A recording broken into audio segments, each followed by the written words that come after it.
All right, so this is game four, and belated Happy New Year. I should have said that in the previous video, and people who create and upload content more regularly and are just more socially adept would have gotten around to that. The Stanley Cup here is at the Forum. Unfortunately, it cannot be awarded to Montreal, even if they should win this game, because Detroit is up 3-0 in the series right now. I've got this indicated over here in the bottom left. Games 1, 2, and 3 all have gone to Detroit. The series started in Detroit because Detroit finished first overall in the league in my full season 1948-49 replay. I'm just looking around right now, pointing around to make sure that everything is visible on camera. And what is this that we have over here, kind of in the bottom right corner?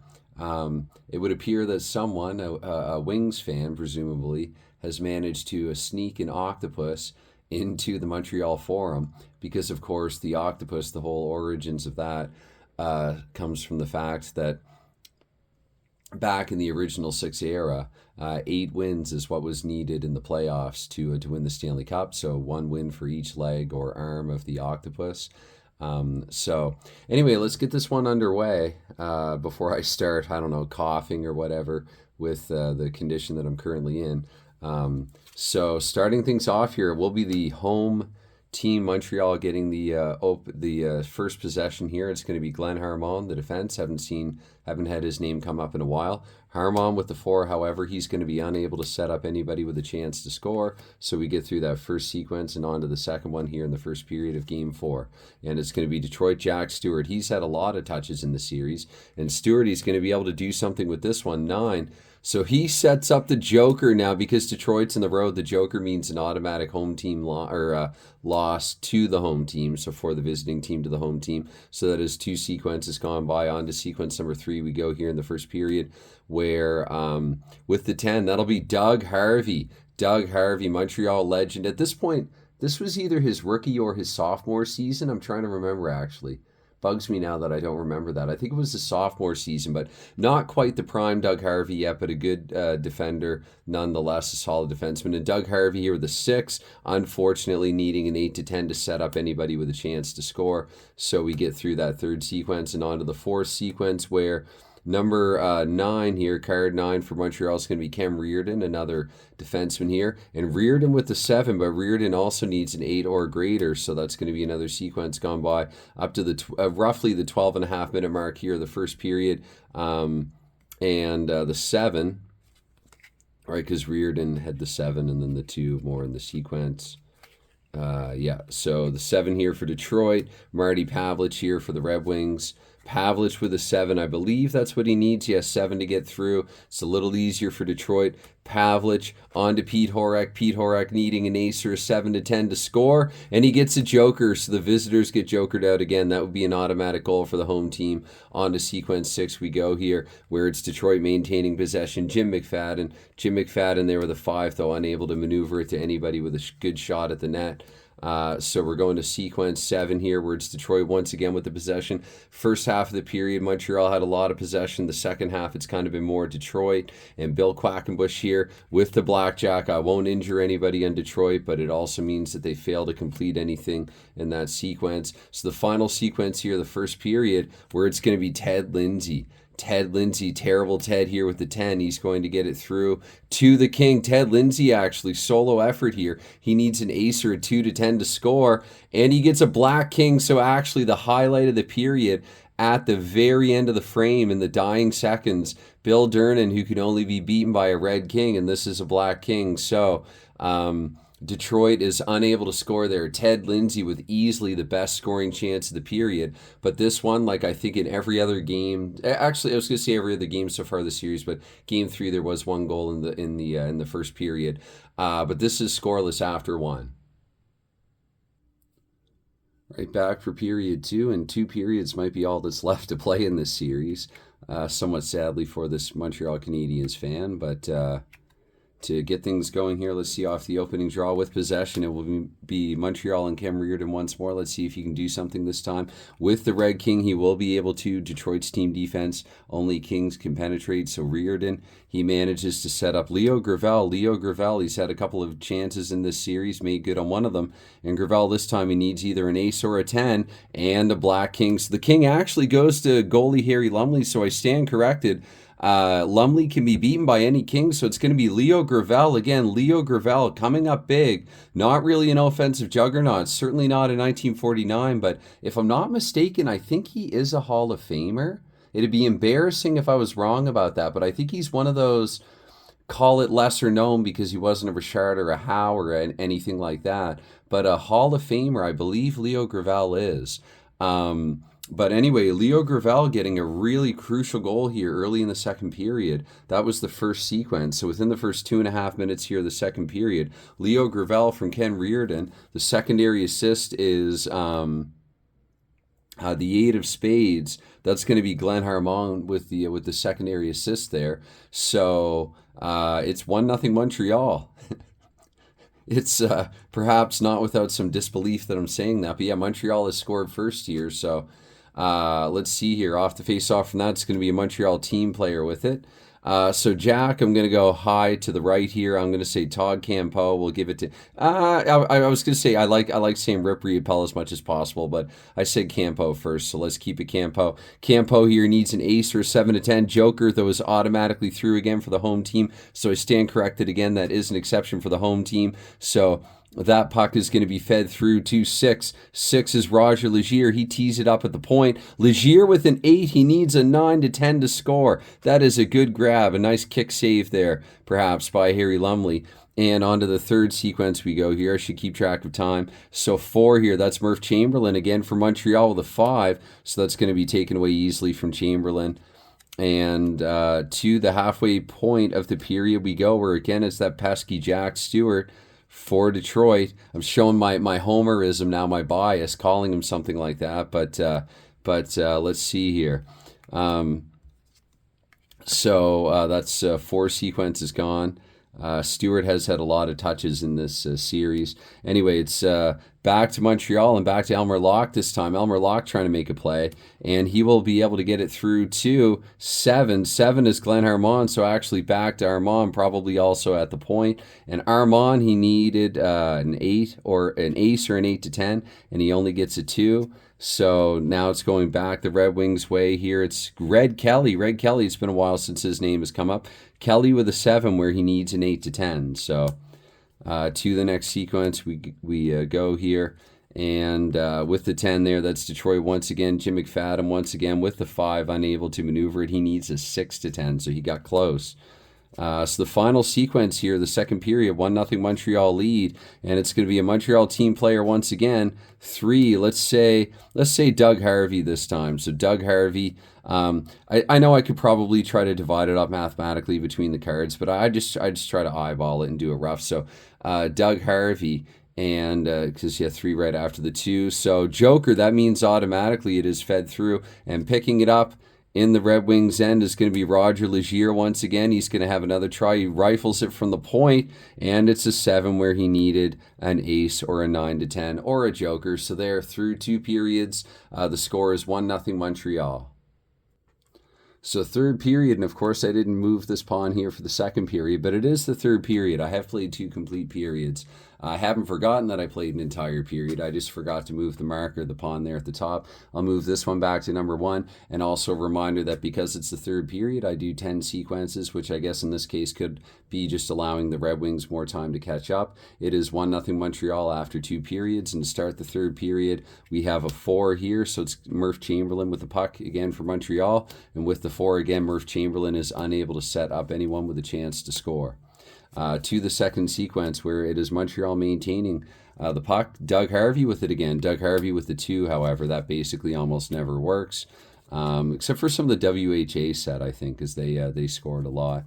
I have a WHA set for this game. It's 3 here, so that is in sequence 3. I mean, Bill Quackenbush with the puck again for Detroit. Quackenbush this time with an 8. He will get it to somebody with his shot here at the net. Marty Pavlich is the benefactor of that, and Pavlich with the blackjack is unable to solve Bill Durnan. So on to the 4th sequence we go, where it is Detroit again. This is going to be Gordie Howe. Gordie Howe had like 41 assists in 60 games in the regular season, a lot of assists. Howe with the 4, however, this time will be unable to get a chance at an assist because nobody will have a chance to score there. So 5, sequence 5, it is Montreal here. Player 5, Norm Dassault. Dassault with the 4, though. That's unable to get anything done. So 6 basically up roughly to the 12-minute mark of the period, where it's the ace, Billy Ray there for the Montreal Canadiens with a 6. Ray feeds it inside to player 6, Roger Legier jumping up at the play. Legier's had a lot of chances in this game. He needs an ace or a 9 to 10 here to give Montreal some insurance. And the Black Queen, that's going to actually be a dynamic save there by Harry Lumley. I got to double check now. Am I on sequence 6 or sequence 7? I'm going to pause right away actually to check that. Believe it or not, somewhat to my own disbelief, I have been keeping track of time correctly, so I was 6 sequences through. I just got a little paranoia there. On to sequence number 7, just paranoia, mistakes passed. Okay, so let's see here. The 2 of hearts, that's going to be a Montreal team player in sequence 7. And 9, we'll say right in the middle there, Bob Filion. Filion, he needs an ace or a 7 to 10. The 9 will definitely do. And that's going to go to player 7, Glenn Harmon. Again, a lot of Montreal defense here, getting chances at the net, really trying to contribute to the play. And so Glenn Harmon needs an ace or an 8 to 10. And that is a 3. So that's not going to work other than to keep the puck 200 feet away from their own net. And it is Montreal, though, maintaining possession. That helps. They're just trying to kill some time here. Ken Mosdell with the puck. And 3, that's not going to work. So another sequence gone by. Detroit here with 2 sequences to try to get back into it. And the Queen, that's Montreal again. Rocket Richard. Rocket Richard with a 3, however, unable to set anybody up. But a black card needs to be flipped next in order for Detroit to have a chance to tie.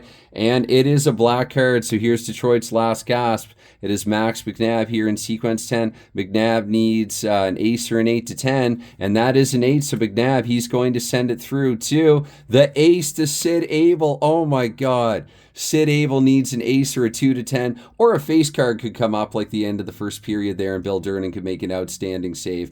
Let me see here. So Sid Abel, that's going to be a goal. So Sid Abel, we have more hockey to play because at the tail end of 3, Sid Abel has managed to tie the game at 1 to send it into OT, send it into sudden death overtime here. And that was from Max McNabb. So Sid Abel from Max McNabb. The secondary assist is the 8 of hearts. That's going to Jim McFadden. So here, and I could have, there are rules, I should mention actually, there are rules for pulling the goalie, which I guess because, especially when the camera's on, I just want to play through. I know that I talk a lot and I don't want the videos to go too long. That wouldn't have factored in either way, though, because Detroit had the initial possession. Where that would have factored in is you lower the team defense 1 level and like one degree, and so I think it would be all Kings and not just Red Kings. Don't quote me on this, I'll have to double check this. And then similarly, instead of the Red King of Hearts, maybe it would be all Red Kings that fool Bill Durnan, something like that. So I would definitely have to compensate for that factor for that. That lets me know that I've not played DoC in a while, because I have played games of DoC where I've pulled the goaltender. Trust me that I have, but it's been a while, I guess. Since I've played DoC regularly. Anyway, I'm going to shuffle these and I'll be back for the at least the first OT. So the Red Wings looking to go a perfect 8-0 in this postseason. This might have been actually their toughest challenge yet, having to come back and tie it in the final sequence of the third period. But again, even as a Habs fan, should Detroit manage to pull it off and win in overtime, I mean, that is a good storyline that the Detroit Red Wings in my replay were able to double sweep on their way to the Cup, essentially. But obviously, as a Habs fan, I'm hoping that doesn't happen. So to get things started here for the first overtime period, it is the same freaking Max McNabb. There's my homerism again. It is Max McNabb, the outstanding Max McNabb here with the puck for the initial sequence, and the Black Queen. So the the Montreal defense is going to be able to take the puck away from him there, and we complete the first sequence. And on to sequence 2 we go here, where it is this time again Detroit. It's going to be Pete Horak this time with a 9. Horak will successfully maneuver it to somebody with a chance to score, and that player is Max McNabb again. McNabb, let's see, see, it's funny how even with these random cards, certain players will stand out in some games. So McNabb needs an ace or a 9-10 to win the Stanley Cup for Detroit here, and he gets an ace. It's over. Oh my God. I mean, again, like as a hockey fan, and as a tabletop game playing fan, I got to respect it, right? I have to respect it. Even if I don't like it, that is a good storyline. That is a quality finish. Max McNabb, my goodness, the final sequence of the third period, he sets up Sid Abel for the game-tying goal in overtime. He gets the first touch. The puck gets away from him to the Montreal team defense, but somewhere in the next couple of minutes, McNabb, he's on the ice again. He has another shift, and he just keeps hot in pursuit, and he finds open ice in front of Bill Durden, who is a chore to solve at any given time. And he needed an ace again, or a 9-10 to score, so his chances there of scoring were slim. And who was it? Pete Horak that gave the puck to him, I think. Yeah, Pete Horak. So it was. I should get the secondary assist as well. So Max McNabb from Pete Horak, and the 2 of spades, Gordie Howe, because who else, right? Mr. Hockey,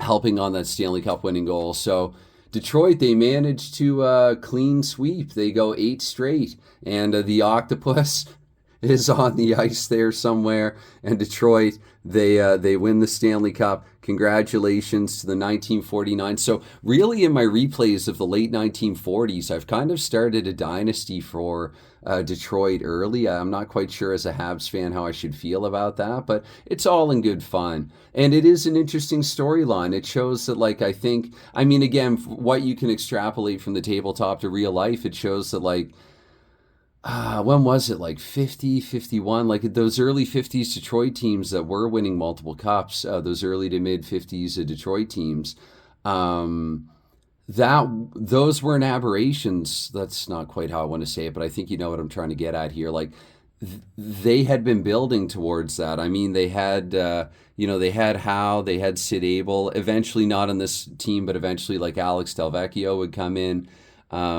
into the mix. So I mean, this was a really good team. They had Red Kelly as well. Kelly at this point was a sophomore, I think. This was, I think, only his second season. It was very early in his career anyway. So this was a team that was really getting ready for great things. And so they certainly, they were capable. They had been building towards it. And as far as, like, Toronto not making the playoffs, and whether that says anything about the replay, I think it says absolutely nothing about this game being inaccurate at all, because all of the teams finished within a few points to maybe 5 to 10 points of like where they finished in real life. Just the order got a little bit changed, but I mean, Toronto, again, they barely made the playoffs in real life. They finished with like a few fewer points, I think like just 2 or 3 points fewer, and like just missed the playoffs. So it's really not, and again, without having the exact numbers in front of me right now, I'm just kind of going on memory. And again, I just took another round of medication for my flu, so I'll use that as an excuse. But yeah, what can I say? I guess I should have prepared an ending speech, a season replay ending speech. This is it. This is the season. I started this late in 2022, and now here we are at the beginning of 2025, and I've finally gotten around to finishing it. And I think this is really great for a season replay. Now I've replayed how many full seasons? At least 2. Because, yeah, 63 I did that one all offline. And I want to start doing that more. And I'm saying this online, but, you know, when you're not, there was just something fun about, like, I could just anywhere whip out a paper notebook and a deck of cards, and or just a deck of cards app on my phone, and a couple of the team cards, and just, there's something about being able, like with a quick playing hockey game, I'll turn this, this is another video actually for quick playing versus longer playing hockey games. And I do think that I have some different things to say about it than than say what Dave Gardner and other YouTubers in the community who play hockey games have said about like faster playing versus longer playing hockey games. So I might save that for another video. Anyway, I'm getting a phone call, but I don't recognize the number. So anytime, any consideration that you've given to this or any other games in this project, now I sound too clinical, but yeah, maybe I've got to change it up a little bit. I'm trying to think in real time, and that's never. Anyway, so, and of course now my throat's getting a bit stuffed up there, but yeah, I mean, I like everything about this, except how this transpired, except for the fact that that Montreal basically, I like if you don't win a single game in a series, were you ever even in that series at all? That's your philosophical thought, your takeaway for the day. If a team doesn't win a single game in the series, were they ever technically in that series or a part of that series at all? These were all one-goal games. All four of the games were decided by a single goal, two of them in OT. So it's not like Detroit blew Montreal out at any point. These were all tight games. This was just a slightly better team, and the tabletop certainly compared to real life. I made this point in comments earlier, but that's one thing about tabletop hockey versus real life hockey. And so if you like those strong regular season teams like the 71 Bruins and feel like they deserved a better fate than what they achieved in real life, then tabletop hockey is for you, because these teams that do very well, that you know, these President's Trophy teams, even though the President's Trophy didn't exist in 49, these President's Trophy winning teams that do really well in the regular season are a lot harder to eliminate in playoffs on the desktop, unless you're looking at a game like Status Pro, for example, that does do playoff projection sets where teams are adjusted according to playoff performances. I don't have a playoff set from Status Pro, but I presume that is I'm pretty sure that that's one of the unique things about the Status Pro playoff projection sets. I think for other games too. I think some people homebrew sets for them. Anyway, I'm just rambling at this point because I guess I was kind of hoping to be able to say that that's a wrap and see you for Game 5. I will not see you for Game 5. This one is done. Again, thank you very much for any time that you've given to this. I can't really expect something like this. It's not with all the stuff that's out there on YouTube and elsewhere to watch and check out. I can't really expect too much for something like this, but I appreciate it nonetheless.